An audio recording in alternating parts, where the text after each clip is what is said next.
All right, Infernal Blessings. We are back with another video. All right, before we begin, as usual, let me run through a quick announcement. If you're interested in a spiritual reading or a consultation, I offer various different types of readings, telepathic demonic readings, shadow work readings, as I've said many times before. Always a good thing to do to see kind of what you got going on in the deep recesses of that subconscious mind. Also, it's very helpful to see what direction things you need to be focusing on at the current moment in your life. And it's a great thing to utilize to make sure you're doing ritual work, as I said before, based on your needs first, before you just start focusing on a bunch of wants. Okay. Deity readings to see what spirits, demons, gods, and goddesses walk with you. Santa Muerte readings. Telepathic demonic readings. I'm not sure if I already said that.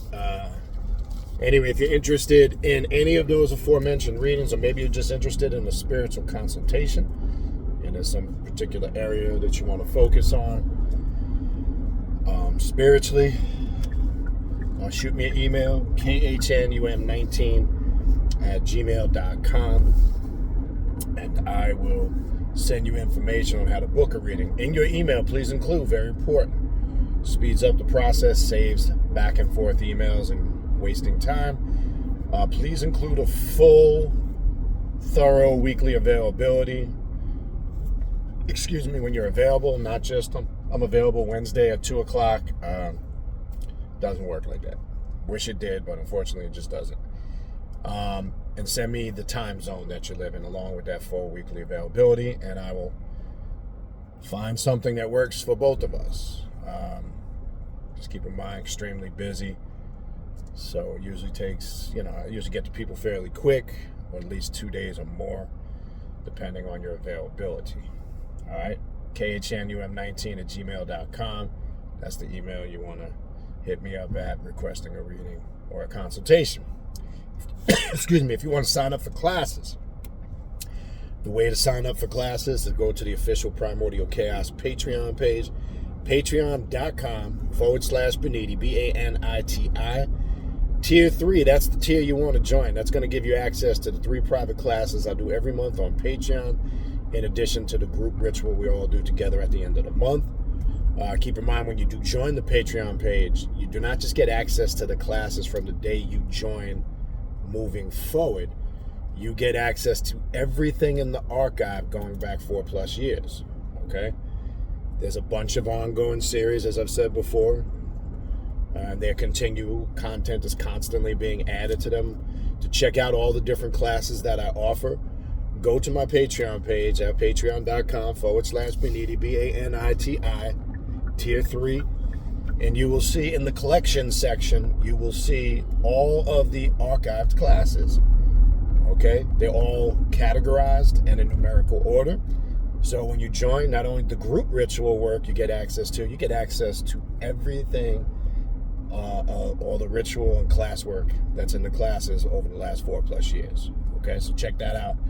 You'll see that all right there on the Patreon page, categorized clear as day. Now, as far as how the classes work, they're done via Zoom. You get private invites when you're a member. You can attend live. Now, I do totally understand. We have members from all over the world, not just in the United States. So I know everybody's in different time zones. So it's literally impossible to find one time that's going to work for everybody.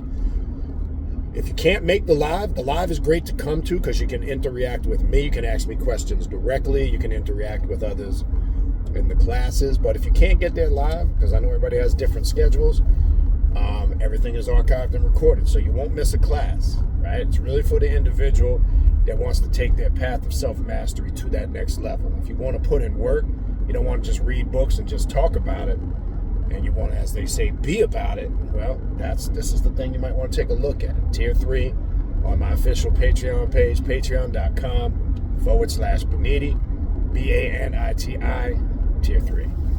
All right, don't forget to check out all of the social media platforms. Primordial Chaos 9, one word, on Instagram.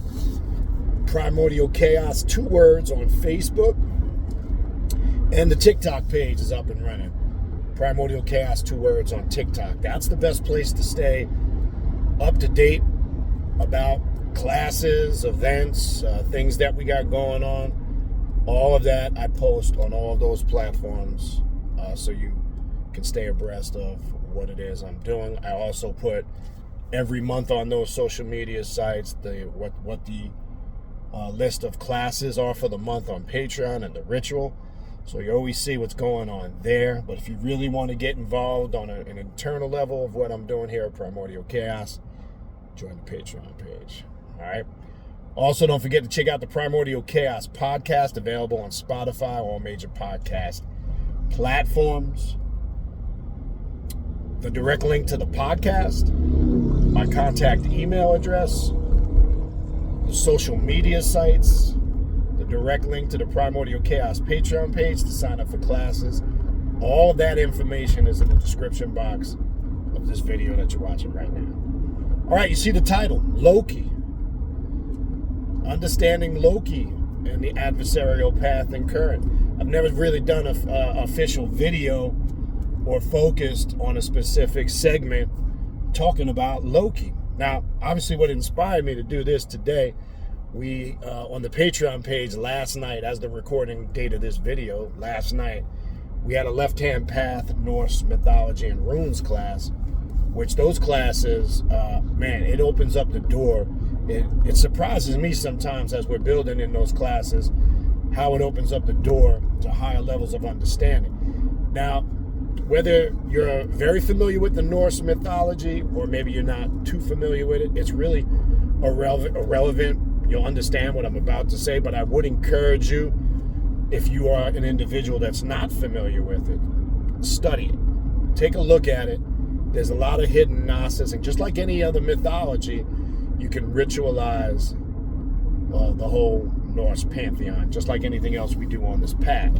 And so I'm just going to touch briefly, not on all, because it's a lot we went into that. It's impossible. I mean, that's why we go in depth on the Patreon page. You know, I go a lot more detailed in depth and, you know, a lot longer. I'm not going to do that here. That's not what these segments are for. But I'm just going to touch on some brief key points in this segment of kind of what we were going over last night. Now, if you're familiar with the Norse mythology, everybody knows who Loki is and what Loki represents. Again, he's giving that, demonic overtone. He's a trickster spirit. He's always causing mischief, this, that, and the other. Right?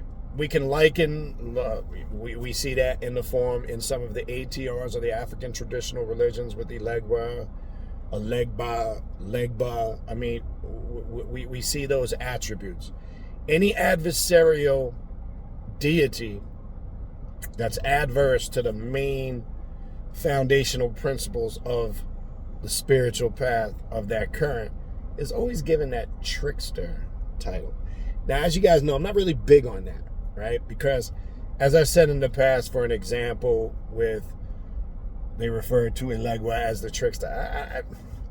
I don't think it's that way, because people misinterpret it like it's not that the spirit is intentionally trying to trick you. It's trying to bring the best out of you by certain tests and challenges put in your path. Now, this is very true with Loki. Now, when you read any of the stories of the Norse gods and goddesses, it seems like more than any other deity, Loki is always present at the core foundation of the story, or has a great deal to do with what is going on.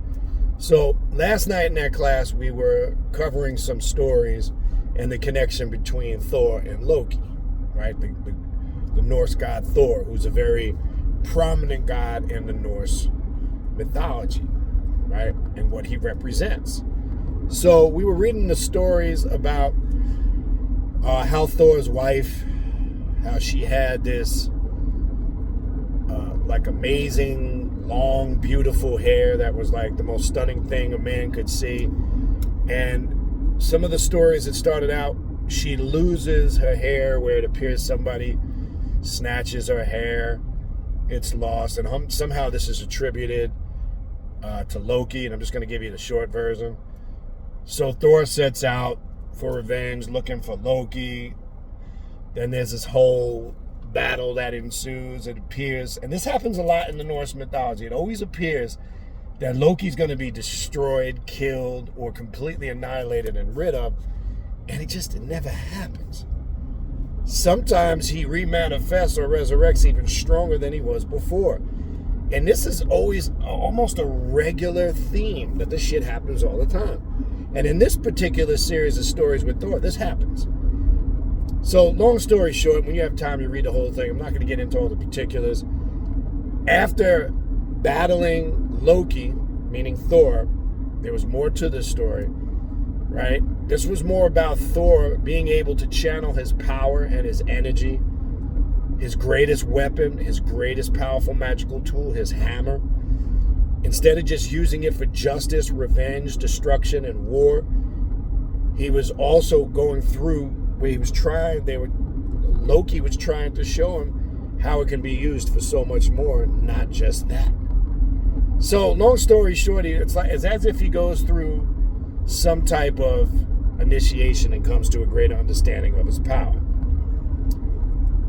Next, in the next set of the stories that precede that story, now all of a sudden Thor is not adverse or anti Loki. He is now set out on a journey and a mission, seeking higher understanding and knowledge, and guess who becomes his side-by-side companion?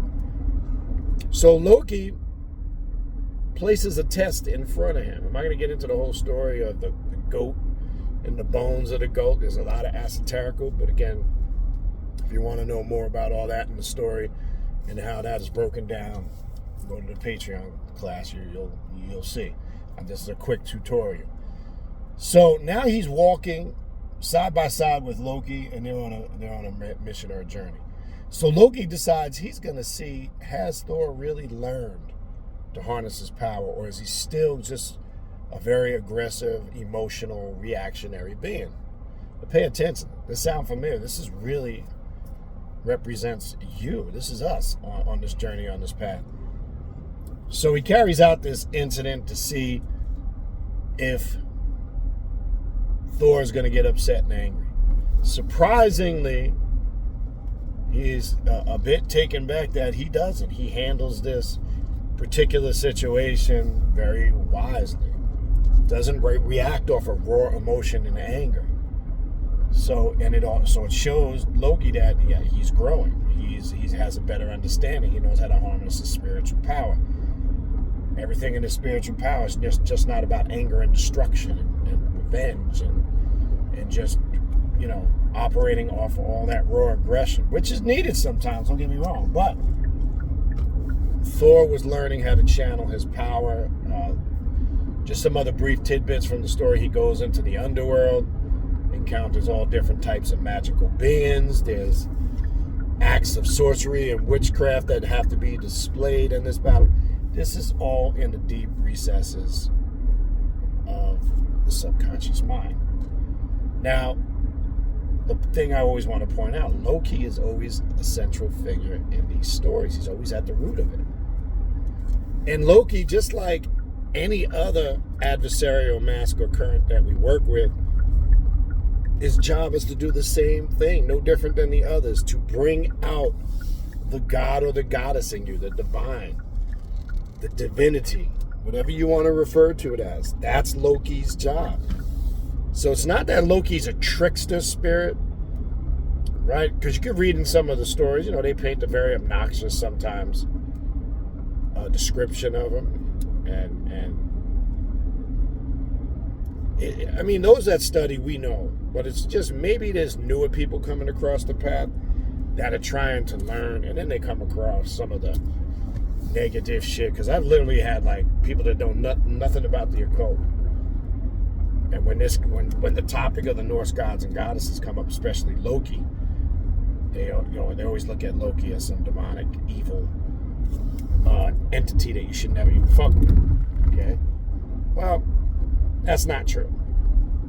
And two, it can appear to be true on the surface when you're ignorant and you don't know the full spectrum of what that's talking about. Okay? So Loki is always that foundational character in the Norse stories of the gods and the goddesses. It's almost like a lot of things can't function without his connection to it. Okay? And in that particular series of stories we were talking about last night with Thor, he was bringing out the divine God that Thor was. But like many of us, Thor was struggling to harness his power. Thor was struggling to understand who and what he was, and Thor was trying to piece together what his real purpose in life was. Does this all sound familiar? I'm sure it does.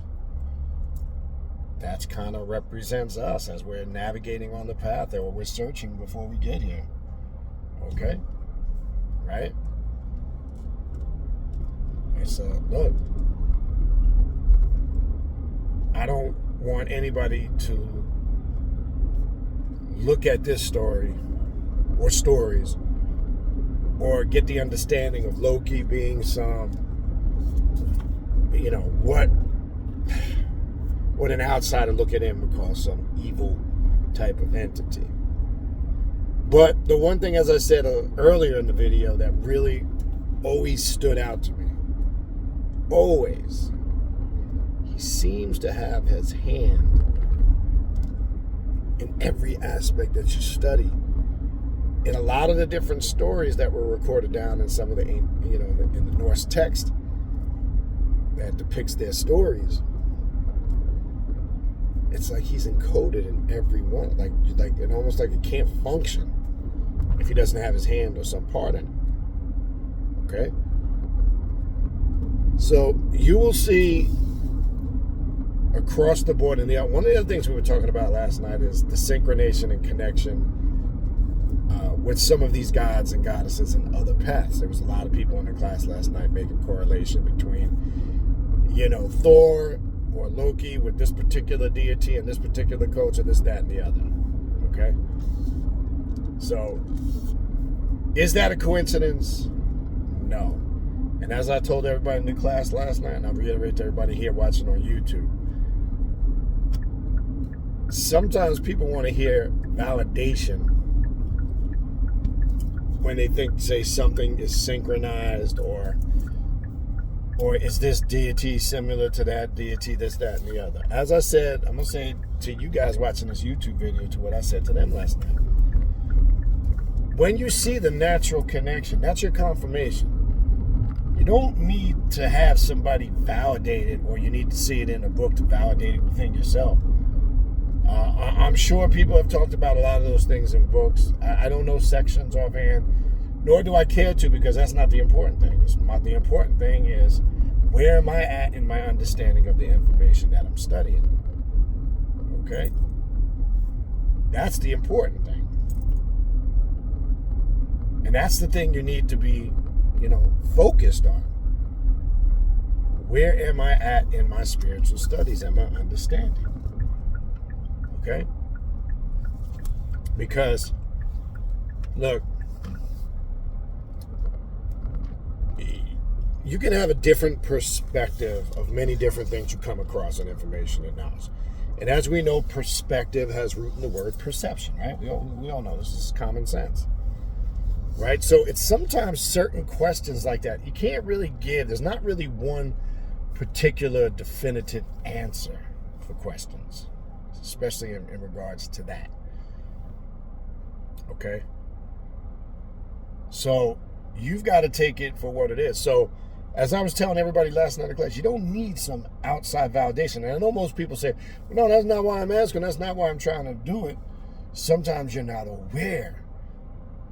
And you're doing it unconsciously as if you need some validation. Now, look, everybody, any great author, historian, or person that studies these paths can see it's obvious a lot of these deities are connected and cross-reference each other. From other systems. That's clear as day. But if you've already made the connection within your mind and you sense it and you feel it, there's your confirmation. Trust more in the God that resides in you than always looking outside of yourself to validate what it is you already more than likely know. Okay? That's my answer to that every time that comes up, because I see people trying to get maybe extra deep on certain things that's really not that deep, you know. And again, you can find a lot of the information about them being synchronized. People will ask, well, do you know a specific book? There's a bunch of stuff out there. But guess what the greatest book is? This right here, your mind. If your mind and your body and your spirit is making you feel the presence of that strong, then that's what it is. Okay? That's what it is. We got to stop looking for validation outside of ourselves. Like, whatever we think in our mind makes this official. That's it. But long story short, before I run out of time here, Loki, like any other adversarial or mask of the adversarial current, is right in alignment with what we do. He could be attributed to what we call Lucifer, etc., Satan, and any other culture, because there's similarities how that stuff got there. So there's a connection. Okay? Now,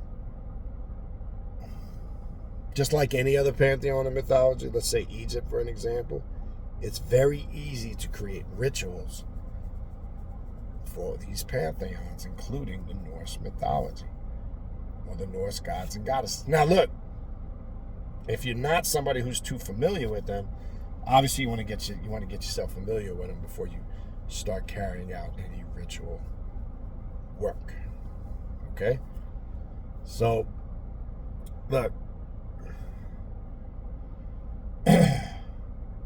as I've said many times before, you might explore something, and maybe, let's say in this case, it's new to you, you're not familiar with the Norse mythology, and you might start to read a little bit about it, uncover certain things, and you might really love it and gravitate towards it. I don't know.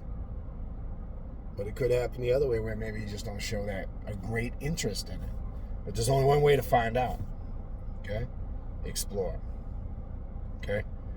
That's the way you want to find out. Explore. So, it's not about, can I work with this? Because I got a few emails. Can I work with this if I don't know much about it? Well, that's the way you become familiar with it. Just like everything else on this path that you embrace at some point was new, correct? So the approach shouldn't be any different of how you start to work with a new path that you're not familiar with, and it comes with the understanding of the culture. But I think the stories of the Norse gods and goddesses there's a lot to learn in them. Okay? There's a lot of hidden gnosis in them. So I wouldn't, maybe it's something you never really thought about exploring, you had no interest in. Take a look at it. Maybe you do. Maybe something awakens within yourself that makes you feel a strong connection to it, and maybe you decide to explore it too. We don't know. Okay? But long story short, before I wrap this up, Loki is no different than any other aspect, maybe in how he functions, but is all in alignment with the adversarial current. He's very left-hand path in nature. There's people on this path who are really intense and into the Norse pantheon, and they can tell you, even better. And there's a whole breakdown. I mean, last night we had I think it was 3 sections we did, and man, there's a bunch of hidden gnosis that the spirits were bringing in. It was crazy. So don't sleep on those classes, man. Especially if you're watching this and you are a member on Patreon, and maybe you haven't watched them or you haven't attended live. Don't sleep on those classes, man. There's a lot of information in those classes, a lot of breakdown. So, if you decide you want to work with Loki, create rituals, and you start reading stuff about him in the Norse pantheon, create your rituals around that and say, how can I use Loki in the form of the adversarial current that will work for me? It's that simple. Right? We were talking about last night how you could take the hammer of Thor and create a whole ritual out of that if you decided. You get the point. So long story short, Loki is another manifestation of the adversary, and it's just another way to learn about him more detailed and explore it. So hopefully you're motivated to do that. Hopefully this short tutorial, which I'm not going to keep this too long, helped you out. All right? And hopefully you can utilize this information. All right, so before I go again, my contact email address, if you need to reach out to me for a reading or a consultation, is in the description box of this video you're watching, along with all the other ways you need to contact me, whether it's for Patreon classes, again the podcast, all the social media platforms, my contact email address, the direct link to the Primordial Chaos Patreon page to sign up for classes. All of those links are in the description box, and all that information is in the description box of this video you're watching right now. All right, that's going to do it for me. I'm going to wrap it up. More than likely, at the recording of this video, I'm probably going to go live later tonight. We'll see. All right, that's going to wrap it up. I'll talk to you guys soon. Infernal blessings, and I'm out of here.